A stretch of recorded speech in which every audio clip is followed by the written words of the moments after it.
Perhatikan, kalau kita merasa nggak nikmat ibadahnya, dua hal yang perlu dikoreksi. Satu adalah kemaksiatan apa yang sudah kita lakukan hari ini. Yang kedua, sudah benarkah sholat kita?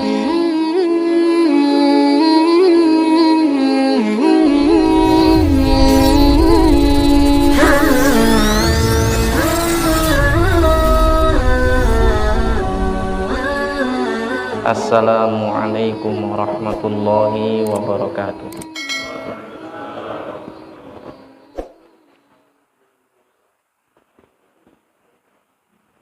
Alhamdulillahi rabbil alamin, wal aqibatu lil muttaqin, wala udwana illa 'alal zalimin. Wassalatu wassalamu ala asyrafil anbiya'i wal mursalin, nabiyuna Muhammadin sallallahu alaihi wasallam wa ala alihi wa sahbihi ajma'ina, wa ba'd. Rabbi shrah li sadri wa yassir li amri wahlul 'uqdatam min lisani yafqahu qawli. Puji syukur kehadirat Allah Subhanahu wa taala yang dengan izinnya pada kesempatan malam hari ini kita masih diberikan kesehatan, masih diberikan kesempatan sehingga kita dimampukan untuk bisa hadir ke dalam majelis ilmu pada kesempatan malam hari ini, yang mudah-mudahan menjadi asbab kita mendapatkan kebaikan di dunia sekaligus menjadi asbab kita mendapatkan kebaikan di akhirat. Salawat dan salam juga moga tetap tercurah kepada Nabi kita Muhammad sallallahu alaihi wasallam yang telah dipilih oleh Allah sebagai uswah hasanah, sehingga tak layak bagi setiap mukmin kecuali mengikuti apa yang telah beliau contohkan dan beliau sunnahkan. Jamaah yang dimuliakan oleh Allah Subhanahu wa taala, pada kesempatan malam hari ini kita akan membahas sebuah kitab yang ditulis oleh Syekh Shalih Al-Munajjid yang diberi judul oleh beliau Thalathah wa Thalafina Sababan lil Khusyu' fi Shalah. 33 sebab atau 33 faktor yang bisa membantu kita untuk khusyuk di dalam sholat. Sebagaimana kita fahami dengan apa yang kemudian difirmankan oleh Allah Subhanahu wa taala di dalam kitabnya, bahwa khusyuk di dalam sholat itu adalah bagian dari perintah Allah Subhanahu wa taala. Allah Subhanahu wa taala berfirman, wa qumu lillahi qanitin, dan dirikanlah sholat itu karena Allah. Qanitina di dalam tafsirnya dimaknai oleh para ulama ahli tafsir ay khashi'in, yaitu dengan khusyuk.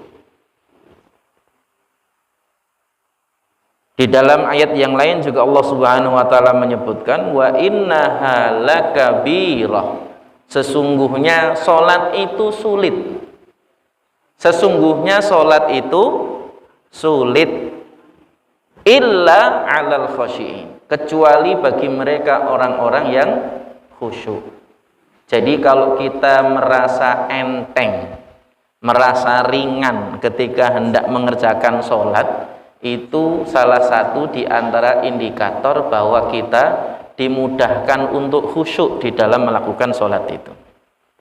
Sebaliknya, kalau kita itu masih bermalas-malas, masih sering menunda-nunda, merasa berat ketika kemudian harus mengerjakan sholat, itu indikator kita mungkin sholatnya masih kurang khusyuk. Dan ini menjadi bagian dari salah satu di antara makna dari firman Allah Subhanahu wa taala, wa innaha lakabiratun illa 'alal khashiyin. Sesungguhnya salat itu betul-betul berat kecuali bagi orang-orang yang khusyuk. Sebagaimana kita tahu bahwa salat itu adalah di antara pondasi pokok agama kita. Bahkan salat itu sebagai tiang agama kan.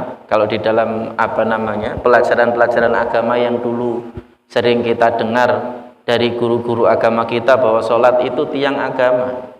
Jadi ibarat bangunan kalau kemudian tidak melaksanakan salat itu ibarat bangunan yang kemudian dia tidak memiliki tiang. Kira-kira bisa berdiri nggak? Nah, ini bagian dari yang juga penting untuk dijadikan sebagai pelajaran. Karena salat itu merupakan a'dhamu arkaniddin, rukun Islam yang paling agung, rukun agama yang paling paling mulia, paling agung, ya. Sehingga khusyuk di dalamnya itu menjadi sesuatu yang diperintahkan juga di dalam syariat. Ibarat jasad itu ada ruhnya, maka khusyuk di dalam sholat itu ibarat ruh bagi badan, ya.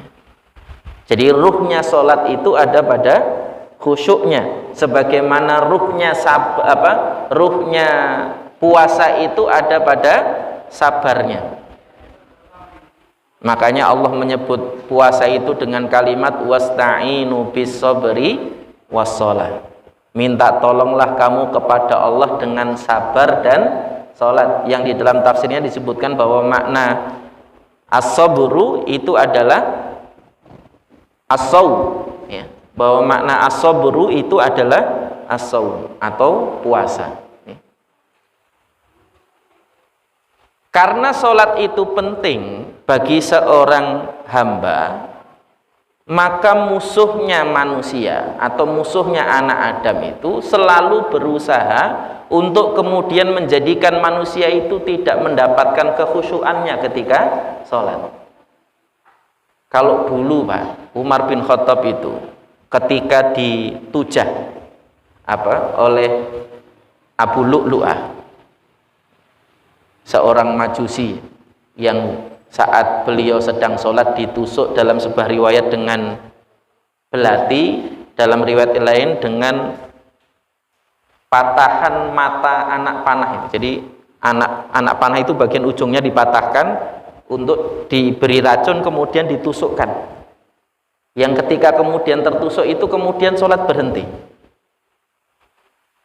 Ketika kemudian hendak dicabut oleh sahabat yang lain, Umar mengatakan, tunggu, saya sholat dulu.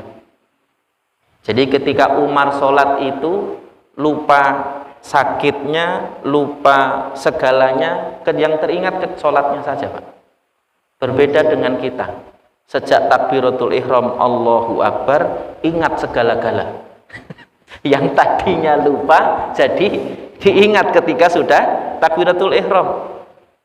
Makanya dulu sampai ada seorang murid itu datang kepada gurunya. Ketika kemudian ditanya oleh gurunya, di mana kamu meletakkan kitabmu? Dia mengatakan lupa.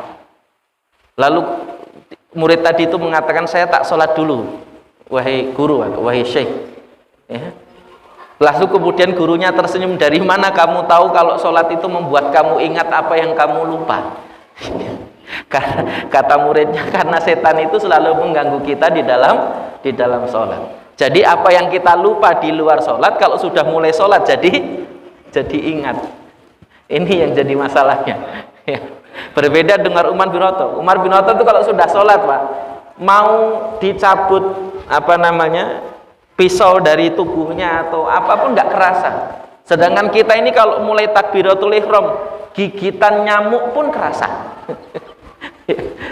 Kemudian bagian tubuh tertentu tiba-tiba terasa gatal, padahal nggak digigit semut, nggak digigit nyamuk, ya. Kalau sudah mulai takbiratul ihram, ini juga menjadi masalah yang kemudian penting untuk kita jadikan sebagai pelajaran bagi kita ya.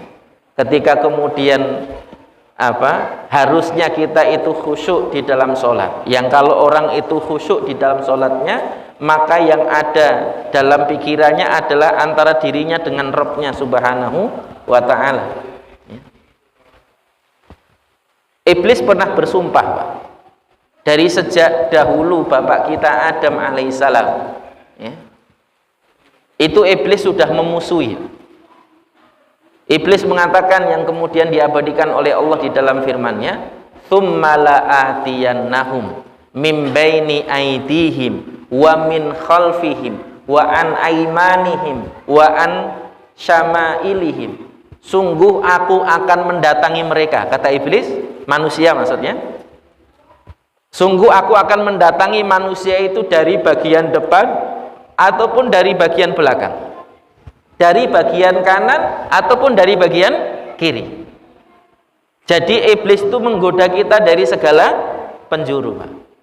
Kadang-kadang kita sudah fokus di depan, teralihkan dengan suara dari samping, ya kan? Kalau lagi sholat itu, lagi kemudian fokus di depan, tiba-tiba ada suara yang membuat kita gelisah di belakang, terutama yang punya anak kecil, tiba-tiba gubrak gitu misalnya, ya. Khawatirnya anak kita jatuh. Itu membuat kita nggak khusyuk di dalam sholat. Dan ini menjadi bagian dari yang juga penting untuk kita jadikan sebagai perhatian kita. Bahkan ada setan khusus yang bertugas untuk mengganggu orang yang sedang sholat ya. Namanya khanzab, dalam riwayat lain khinzib. Itu setan yang bertugas khusus, protapnya itu khusus gangguin orang sholat, Pak. Prosedur tetapnya itu khusus ganggu orang sholat ya. Nanti yang tugasnya khusus ganggu orang yang di pasar ada lagi sendiri, khusus ganggu rumah tangga ada lagi sendiri. Nanti yang khusus ganggu kita di luar rumah ada lagi sendiri ya. Dan ini menjadi bagian dari yang juga penting untuk perhatikan. Setan aja punya job desk masing-masing, Pak. Ya, punya spesialisasi masing-masing ya. Nah, ini bagian dari yang juga penting untuk dihati-hati. Makanya nggak heran kalau kita sholat itu kadang-kadang ya macam-macam yang terbersit di dalam pikiran maupun hati kita ya. Kadang-kadang kalau nggak sholat tuh nggak mikirin apa-apa, dan kemudian sudah takbiratul ihram, Allahu Akbar, tiba-tiba mikirin kompor, ibu-ibu nih terutama, mikirin anak-anak, mikirin suami udah mau pulang misalnya. Nanti yang bapak-bapaknya mikirin ini nanti uang bayaran sekolah kayak mana. Itu kalau kemudian sholat itu malah dipikirin, padahal kalau nggak sholat nggak pernah kepikiran. Ya, ini bagian dari yang juga penting untuk dijadikan sebagai bahan untuk kita jadikan renungan bagi kita. Apakah kemudian kita sudah termasuk yang berusaha menghadirkan khusyuk di dalam sholat itu atau belum? Kenapa kemudian setan itu berusaha mengganggu? Sebagaimana apa yang kemudian Allah firmankan juga di dalam ayatnya, alladzi yuwaswisu fi sudurin nas minal jinnati wan nas. Salah satu di antara cara setan mengganggu kita itu adalah menimbulkan was-was. Was-was itu bisa banyak hal, Pak. Bisa was-was dalam urusan toharoh. Tadi nggak sholat, yakin sudah wudhu, kiran sudah Allahu Akbar. Tadi udah wudhu atau belum? Ini kadang-kadang ada aja. Giran pas tadi nggak sholat, nggak kerasa kentut, giran kemudian sholat Allahu Akbar kayak ada yang keluar ya, tapi kayak kentut, tapi kayak bukan. Nah, itu kadang-kadang ada aja kerasa kalau pas sholat itu. Nah, ini bagian dari yang juga penting untuk dihati-hati, karena itu bentuk was-was dari setan, dari toharohnya, kadang-kadang sholatnya. Padahal sholat subuh ya gurung rakaat loh, Pak. Cuman 2 rakaat toh. Itu aja kadang-kadang bisa lupa. Padahal cuman 2 rakaat. Makanya nggak kaget kita kalau imam tarawih itu setiap rakaat kedua mesti qul huwallahu ahad. khawatir lupa. Ya, ini masalah. Ya. Kita ini kadang-kadang sholat subuh cuman 2 rakaat aja lupa loh Pak. Itu bukti bahwa setan itu menggoda kita ketika sholat. Jangan dikira kayak di film-film Susana yang kalau kita masuk masjid setannya nggak berani masuk. Itu film Pak. Ya, ini bagian dari yang juga penting untuk diperhatikan. Bahkan memang ada khusus setan yang godanya ketika di masjid. Setan itu nggak masuk masjid ketika apa Pak? Ketika azan tok. Kalau azan kata Nabi SAW, ya, yafirru walahu dzurrat, dia berlari terkentut-kentut kata Nabi SAW. Setan itu kalau dengar azan Pak, berlari terkentut-kentut menjauh dari suara azan itu. Ya cuman itu, nanti habis azan balik lagi Pak. Ini bagian dari yang juga penting untuk dihati-hati. Makanya di sini disebutkan fal waswasatu lahum fiha li khirmanihim ladzata hadhil ibadah wa idha'atu ajrihim wa thawabihim. Salah satu di antara tujuan kenapa setan itu memberikan was-was kepada kita ketika kita sholat adalah agar kemudian kita kehilangan nikmatnya melaksanakan sholat tadi itu, dan juga kehilangan pahala dari sholat kita yang kita laksanakan. Kalau sholatnya nggak khusyuk itu nggak dapat apa-apa. Sebagaimana kata Abdullah bin Abbas terkait dengan firman Allah Subhanahu wa taala, hafidhu ala sholawati was sholatil wusta wa qumu lillahi khashiin. Ibnu Abbas menjelaskan makna khashiin itu inna laisa laka illa ma aqalta fiha. Sesungguhnya pahala yang kamu dapatkan dari sholatmu itu sekadar dengan seberapa banyak kamu khusyuk di dalam sholat. Semakin sedikit khusyuknya, semakin sedikit pula pahalanya. Tapi semakin banyak khusyuknya, semakin banyak pula pahalanya. Di dalam hadis yang lain juga Nabi SAW menyebutkan, inna ahadakum la yusalluna, sesungguhnya salah seorang di antara kalian itu sholat, la yajidu min sholatihi illa nisfuha au thuluthuha au rubu'uha au khumusuha hatta balagha usyruha. Yang kalian tidak mendapatkan pahala dari sholat yang dilakukan itu kecuali hanya setengahnya saja, atau sepertiganya, atau seperempatnya, bahkan sampai 1/10 sesuai dengan kadar kekhusyuan yang dilakukan dalam sholatnya tadi. Semakin sedikit, maka semakin sedikit pula pahalanya. Kalau nggak khusyuk sama sekali berarti sholat tapi nggak dapat apa-apa. Hanya sekedar menggugurkan kewajiban saja. Dan ini bagian dari yang harusnya kita hati-hati. Karena sholat itu harusnya nikmat. Salah satu di antara karunia Allah kepada kita Pak, ketika kemudian kita bisa menikmati setiap ibadah yang kemudian kita lakukan, bahkan salah satu di antara efek kemaksiatan yang kita lakukan dalam keseharian kita adalah dijadikan kita nggak nikmat lagi di dalam menjalani setiap ibadah yang kita lakukan, entah itu sholat, entah itu puasa, entah itu apapun. Perhatikan, kalau kita merasa nggak nikmat ibadahnya, 2 hal yang perlu dikoreksi. 1 adalah kemaksiatan apa yang sudah kita lakukan hari ini, ya. Yang kedua, sudah benarkah sholat kita? Karena sesuatu itu kalau benar nikmat Pak, tapi kalau nggak benar nggak nikmat Pak. Ibarat masakan, kalau bumbunya benar enak, tapi kalau bumbunya nggak benar, enak enggak? Ya tergantung yang enggak bener apanya. Kebanyakan garam ya kasinan, kan gitu. Kalau kemudian kebanyakan merica ya kepedesan, kan gitu aja. Ya. Tapi ya enggak menghilangkan kenikmatan itu, karena tadi enggak seimbang dan enggak benar tadi. Begitu juga sholat. Makanya Imam Al-Ghazali mengatakan bahwa khusyukmu itu terlihat dari sejak salam sampai takbiratul ihram. khusyuk kita di dalam sholat itu terlihat dari sejak salam sampai takbiratul ihram. Benar nggak Pak? Ya. Jadi khusyuk kita itu terlihat dari sejak salam sampai takbiratul ihram. Khusyuk kita sholat duhur itu terlihat dari sejak salam sholat duhur sampai takbiratul ihram sholat asar. Khusyuk kita sholat asar itu terlihat dari sejak salam sholat asar sampai dengan takbiratul ihram sholat maghrib. Karena Allah Subhanahu wa ta'ala mengatakan innas sholata tanha anil fahsyai wal munkar. Sesungguhnya sholat itu menghalangi kita dari perbuatan keji dan mungkar. Ya.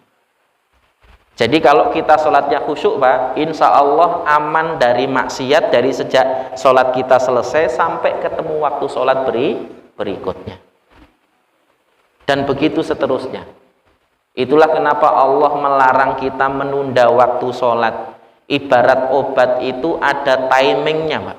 Ada jeda waktu yang kemudian harus dilakukan. Ya. Kalaupun mundur sedikit atau maju sedikit itu masih ditoleransi, tapi kalau mundur banyak itu bisa overdosis. Itu kalau obat. Begitu juga sholat. Kalau dosisnya tepat Pak, harusnya menghalangi kita dari kemaksiatan apapun bentuknya. Harusnya menghalangi kita dari kemungkaran apapun bentuknya. Itu kalau kemudian dosis dari sholat kita itu tepat. Maka ini bagian dari yang harusnya kita jadikan sebagai perhatian kita. Apalagi di dalam sebuah hadis Nabi SAW menyebutkan inna awwalu ma yuhasabu min amali ibni Adam as-shalah. Sesungguhnya yang pertama kali nanti akan dihisab oleh Allah dari amalan kita, amalan anak Adam, itu adalah sholat kita. Idza saluhat saluha kullu amali. Jika sholatnya itu baik, maka baiklah seluruh amalan yang ada di belakangnya. Wa idza fasadat fasada kullu amali. Yang jika kemudian sholatnya itu buruk, maka buruk pula seluruh amalan yang ada di belakangnya.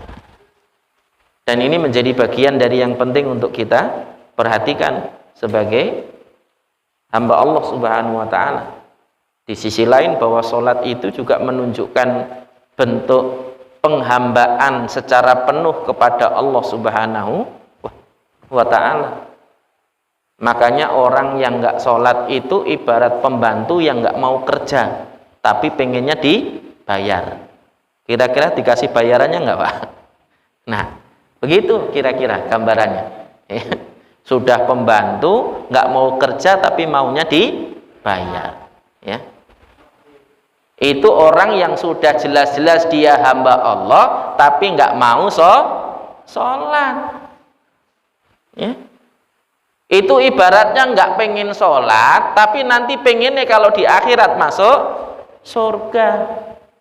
Persis seperti tadi pembantu yang nggak mau kerja tapi pengennya dibayar. Kira-kira dibayar atau enggak? Ya ora bakalan. Ya. Nah ini bagian dari yang juga penting untuk kita jadikan sebagai renungan bagi kita. Ya.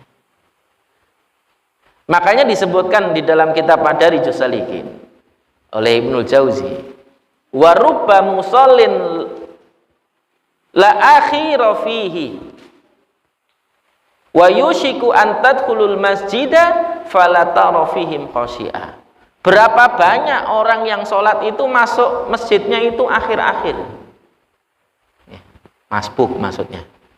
Giliran kemudian sholatnya cepat, hampir tidak khusyuk sama sekali. Ya. Padahal Pak, salah satu di antara ciri orang yang beriman kepada Allah, yang dijanjikan oleh Allah surga, sebagaimana yang kemudian Allah sebutkan di dalam Quran surat Al-Mu'minun, qad aflahal mu'minun alladzina hum fi salatihim khashi'un. Sungguh beruntung orang-orang yang beriman Yang cirinya apa? Salah satunya alladzina hum fi sholatihim khasyi'un, yaitu mereka yang khusyuk di dalam sholatnya. Nanti di dalam ayat yang lain juga disebutkan alladzina hum ala sholatihim daimun, yaitu mereka orang-orang yang sholatnya itu daim. Makna khasyi'un itu maknanya sama dengan daimun, Pak. Daim, khasyi' itu maknanya di dalam bahasa Arab banyak. Satu, tenang. Namanya tenang itu berarti nggak ngos-ngosan, nggak terburu-buru. Yang kedua, daim itu artinya lama, nggak cepet. Makanya agak aneh kalau ada orang sholat 21 rakaat tapi 7,5 menit selesai, seperti yang di sono ya, yang sampai viral itu ya, sholat 23 rakaat 7,5 menit selesai ya. Itu sholat apa, lebih ngebut daripada Valentino Rossi. Harusnya nggak pakai peci, Pak, pakai helm sholatnya ya, karena ngebut ya. Ya, padahal sholat itu khusyuk, salah satu cirinya adalah daim, lama. Kemudian yang ketiga, khusyuk itu maknanya juga konsisten, terus menerus, continue, nggak berhenti. Bahkan salah satu di antara indikator diterimanya sebuah ibadah itu adalah dipermudahnya kita melakukan ibadah lanjutannya. Kalau kita diterima zuhurnya, itu kita akan dimudahkan untuk melaksanakan sholat asarnya. Tanda bahwa diterima sholat asarnya, kita akan dimudahkan untuk melakukan sholat maghribnya, dan begitu seterusnya. Inna min jazail hasanati al hasanatu ba'daha. Sesungguhnya balasan dari sebuah kebaikan itu adalah dipermudah untuk melakukan kebaikan berikutnya. Kalau kemudian kita melakukan kebaikan terus mandek, Pak, nggak continue, nggak berlanjut ya, terus berhenti, jangan-jangan ibadah kita yang sudah kita lakukan itu dipertanyakan apakah diterima atau tidak. Dan ini menjadi bagian dari yang harusnya menjadi renungan kita. Makanya kalimat khusyuk ya, kalau secara makna itu banyak maknanya. Di antaranya adalah tumakninah. Tumakninah itu dari kata itmi'nan yang artinya tenang, santai, enggak terburu-buru. Salatnya Nabi dalam sebuah riwayat, Pak, disebutkan bahwa rukuk dan sujudnya itu kira-kira lamanya seperti seseorang membaca 10 kali tasbih. Subhanallah, subhanallah, subhanallah, subhanallah, 10 kali. Itu lamanya kira-kira Nabi sujud. Bukan yang dibaca ya, lamanya.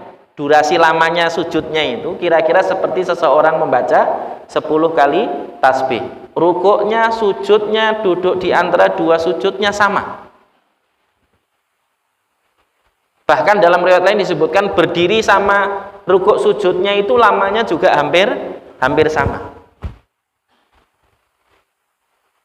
Kata Aisyah radhiyallahu anha, Nabi itu sholatnya rata-rata seperti orang membaca 50 ayat. Lamanya dari sejak takbiratul ihram sampai salam itu lamanya kira-kira seperti seseorang membaca Al-Quran sebanyak 50 ayat. Itu kalau dihitung dengan jam atau menit itu kira-kira antara 15 sampai 20 menit satu kali sholat. Ya subuhnya, ya zuhurnya, ya asarnya, ya maghribnya, ya isaknya rata-rata sama. Itu rata-rata sholat Nabi Shallallahu Alaihi Wasallam. Itu yang kata Anas bin Malik, sholatnya adalah sholat paling ringan, sholat paling cepat itu sholatnya Nabi, kira-kira durasinya antara 15 sampai 20 menit per sholat. Kalau kita ini 15-20 menit sudah sholat 5 waktu. Lawang sholatnya nggak nyampe 5 menit. Ya. Apalagi yang pakai gaspol tadi Pak ya. Bus ya. Ya. Nah, ini bagian dari yang juga penting untuk dijadikan sebagai renungan bagi kita ya. Untuk kemudian kita jadikan sebagai tolok ukur. Lah kalau sholat Nabi yang kira-kira 20 menitan tadi itu disebut sholat paling cepat. Lah sholat kita ini sholat apa? Pertanyaannya. Ya. Sholat-sholatan apa sholat getokan gitu maksudnya. Ya. Nah, ini bagian dari yang juga penting. Walaupun kalau secara hukum ini bukan tentang hukum ya, bukan tentang hukum. Ini tentang apa? Pesan moral di dalam hadis-hadis Nabi tadi itu. Ya.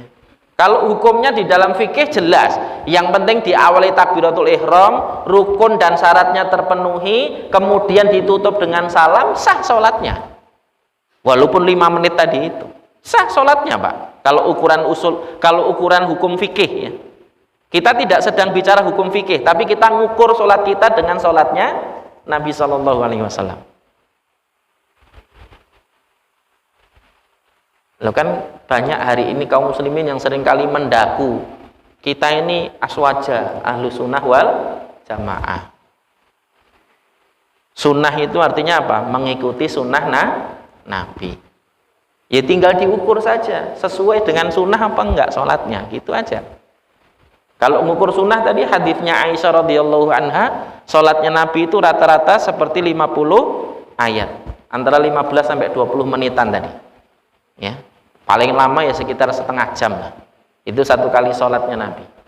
Wong kadang-kadang Nabi sholat itu membaca surat Al-A'raf penuh Pak, dalam 2 rakaat. Ya. Nabi juga pernah membaca dalam 1 rakaat, tapi ini bukan sholat wajib ya, sholat sunnah, sholat malam. Abu Hurairah itu pernah ikut Nabi sholat, lalu kemudian Nabi membaca surat Al-Baqarah sampai pertengahan surat, dikira mau rukuk, ternyata lanjut sampai akhir surat Al-Baqarah. Akhir surat Al-Baqarah dikira udah mau rukuk, lanjut lagi Ali Imran ya. Sampai kemudian selesai Ali Imran, ternyata dikira mau rukuk, ternyata lanjut lagi sampai An-Nisa. Al-Baqarah, Ali Imran, An-Nisa, hampir 6 juz Pak. Satu kali berdiri, 1 rakaatnya. Itu Nabi pernah sholat demikian. Di malam bulan Ramadan, Nabi pernah mengajak kaum muslimin sholat dari sejak awal malam, ba'da Isya itu, ya, kira-kira jam 8, jam 9 itu, sampai menjelang sahur Pak. Itu malam ke-25 di bulan Ramadan, sebagaimana riwayat dari Ubay bin Ka'ab radhiyallahu anhu. Lah kita ini sholat tarawih 23 rakaat pun setengah jam rampung ya. Ya, ini bagian dari yang juga penting. Kalau imamnya kepanjangan dikit sudah langsung ada kodenya. Sudah langsung ada kodenya. Hari ini bukan makmum ngatur imam, tapi hari ini bukan imam ngatur makmum, tapi makmum ngatur imam. Ini banyak kan. Kadang-kadang takmirnya ikut ngatur. Ustaz, nanti kalau ngimami jangan lama-lama Ustaz. Udah ada kode dan pesan dulu. Ya, syarat dan ketentuan berlaku ya. Ini bagian dari yang juga harusnya kita jadikan sebagai renungan bagi kita ya.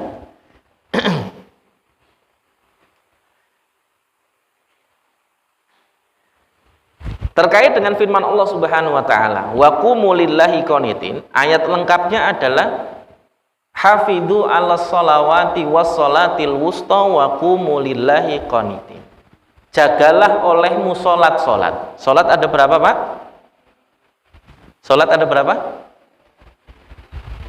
Halo. Salat ada berapa? Ada 2. Sholat wajib dan sholat sunnah. Ya. Sholat wajib ada 5 waktu, ya kan? Sholat wajib ada 5 waktu: subuh, zuhur, asar, maghrib, isya. Ya. Allah Subhanahu wa taala menyebutkan hafidhu 'alas sholawat dalam bentuk jamak. jagalah olehmu solat-solat, terutama yang 5 solat wajib ini. Wassolatil wusta, dan solat wusta. Solat wusta itu kalau secara makna letterleknya Pak, makna harfiahnya artinya adalah solat tengah. Nah, untuk solat wusta itu para ulama beda pendapat. Ada yang mengatakan solat subuh, ada yang mengatakan solat duhur, ada yang mengatakan solat asar, ada yang mengatakan solat maghrib, ada yang mengatakan solat isya, ada yang mengatakan solat malam, solat witir, ada yang mengatakan solat tahajud, ada yang mengatakan solat sunnah fajar. Ada banyak riwayat terkait dengan solat wusta. Termasuk di antara yang dikutip oleh Ibnu Katsir, dan ini yang kemudian diambil pendapatnya oleh mazhab Syafi'i, bahwa solat wusta itu solat subuh. Solat subuh itu solat disebut dengan solat wusta menurut mazhab Syafi'i karena dia tengah-tengah antara solat di malam hari yaitu maghrib dan isya, dan solat di siang hari yaitu zuhur dan asar. Dia di tengah-tengahnya, ya. Wa qumu lillahi qanitin, kata Imam Syafi'i, melakukan kunut. Ini dalam mazhab Syafi'i. Makanya nggak usah heran kalau kemudian saudara-saudara kita sebagian kalau sholat subuh di rakaat yang kedua itu kemudian melakukan kunut. Dalam hal ini banyak perbedaan pendapat para ulama, Pak. Para ulama berbeda pendapat tentang kunut itu disyariatkan atau tidak. Sebagian mengatakan ini disyariatkan, sebagian nggak disyariatkan. Bagi yang mengatakan kunut disyariatkan, itu pun berbeda pendapat. Ada yang mengatakan yang disyariatkan hanya kunut nazilah saja, yaitu ketika kaum muslimin dalam keadaan susah, makanya dilakukan kunut, dan itu tidak hanya sholat subuh tapi setiap sholat.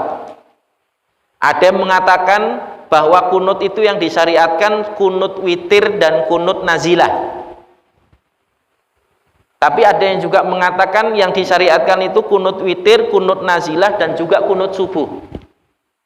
Dan yang termasuk yang memilih pendapat adanya kunut subuh itu adalah mazhab Syafi'i.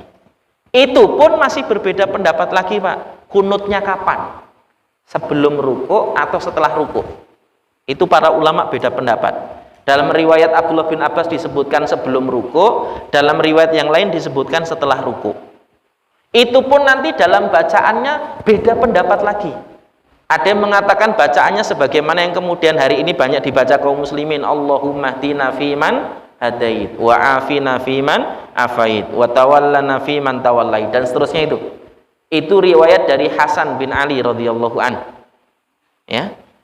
Ada lagi yang kemudian kunutnya itu doanya sebagaimana doanya Umar bin Khattab, riwayat dari Umar bin Khattab yang kemudian salah satu bentuk kalimatnya adalah Allahumma ahlik atuwaka Allahumma ahlik aduwana wa zalzil aqdamahum wa damirhum, dan seterusnya.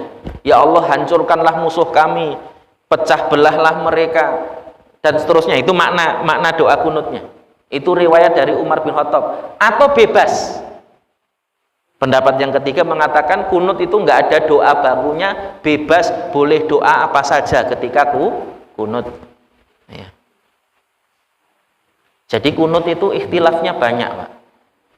Kalau untuk sesuatu yang diperselisihkan para ulama, ya tinggal pilih, ambil, amalkan. Nggak usah jotaan sama temennya yang beda pendapat. Ya, nggak usah ribut sama temennya yang beda pendapat. Ya beda pendapat ya udah gitu. Ya. Dan ini bagian dari yang juga penting untuk difahami. Adapun jumhur ulama memaknai makna firman Allah ini wa qumu lillahi qanitin ay khashi'in. Ya. Makna qanitin di dalam bahasa, secara bahasa di dalam tafsirnya juga disebutkan ay raqiina khashiina wa ghaddil basari wa khafdil janah min rahmatillahi azza wa jalla ta'ziman qadra shalah. Kunut itu artinya adalah raqiin. Raqiin itu ruku.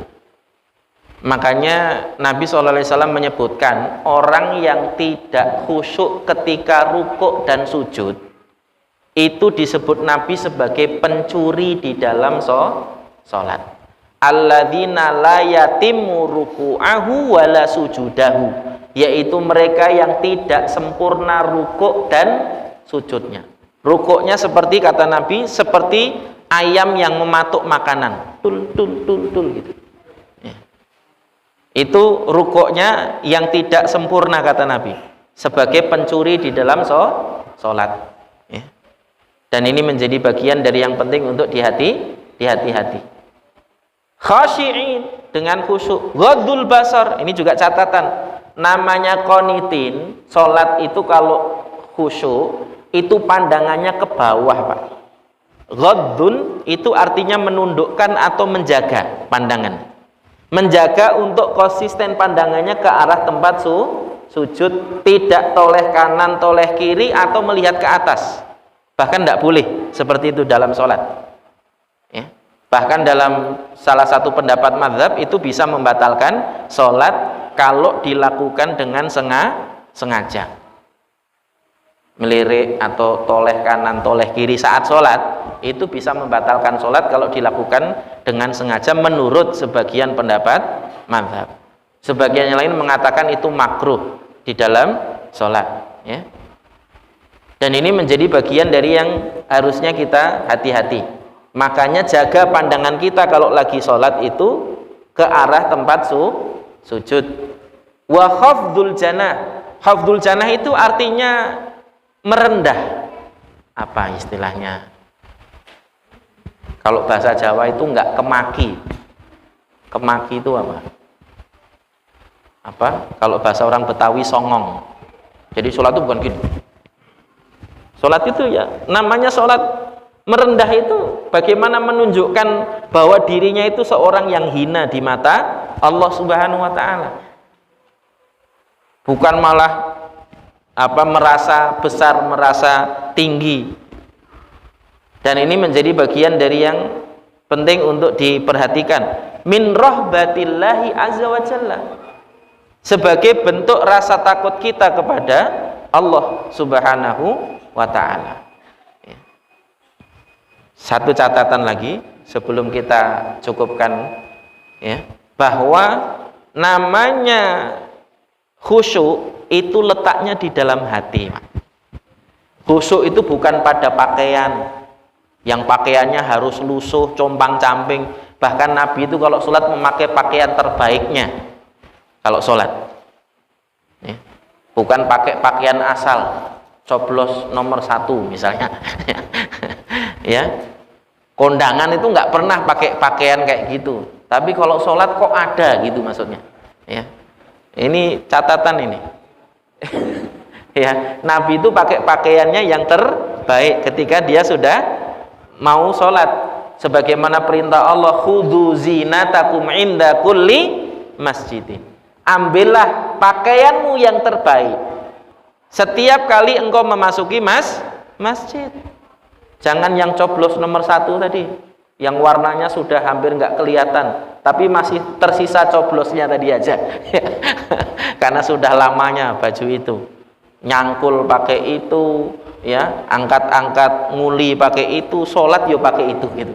Tapi kondangan nggak ada yang pakai itu jadi masalah. Seakan-akan tempat kondangan itu lebih mulia daripada masjid gitu masalahnya ya. Ini bagian dari yang juga penting, karena khusyuk itu di dalam hati, bukan pada bahu yang bungkuk, juga bukan pada pakaian yang compang-camping ya.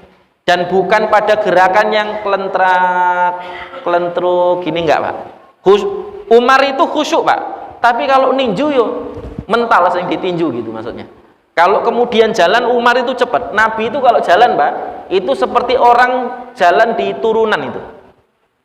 Kemudian agak sedikit menghentak kakinya tuh, plok, plok, plok, plok. Itu Nabi kalau jalan.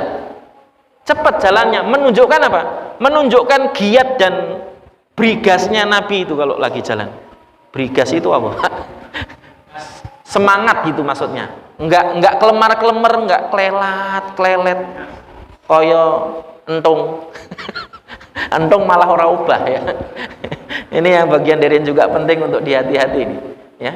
Jadi khusyuk itu di dalam hati, bukan pada gerakan, bukan pada bentuk bahu yang bungkuk, bukan pada pakaian yang compang-camping, enggak. Aisyah pernah menegur seseorang gara-gara itu, Pak. Ketika melihat ada orang pakaiannya compang-camping, lusuh, bungkuk kalau jalan, kemudian jalannya pelan, kelentra, kelentruk tadi itu, ya. Aisyah tanya, dia siapa? Oh, dia ahli ibadah yang khusyuk, kata orang-orang. Kata Aisyah sambil marah mengatakan, oh enggak, Umar itu orang yang paling khusyuk. Tapi kalau jalan dia cepat, kalau ninju yang ditinju yang mental gitu maksudnya. Itu Umar. Bagian dari yang juga harusnya menjadi perhatian kita. Jadi khusyuk letaknya di sini, Pak. Bukan di sini, ya. Bukan pada gerakan yang klelet-klelet tadi itu, yang lambat tadi itu, bukan. Dan ini bagian dari yang penting untuk jadi catatan. Ini baru prolog, Pak. Salat khusyuk, ya. Ini baru prolognya, nanti kita lanjutkan di kesempatan pertemuan berikutnya insyaallah, ya. Demikian barangkali yang dapat kita kaji pada kesempatan malam hari ini. Mohon maaf atas salah kata, salah ucap, salah tingkah. Wabillahi taufiq wal hidayah. Wassalamualaikum warahmatullahi wabarakatuh.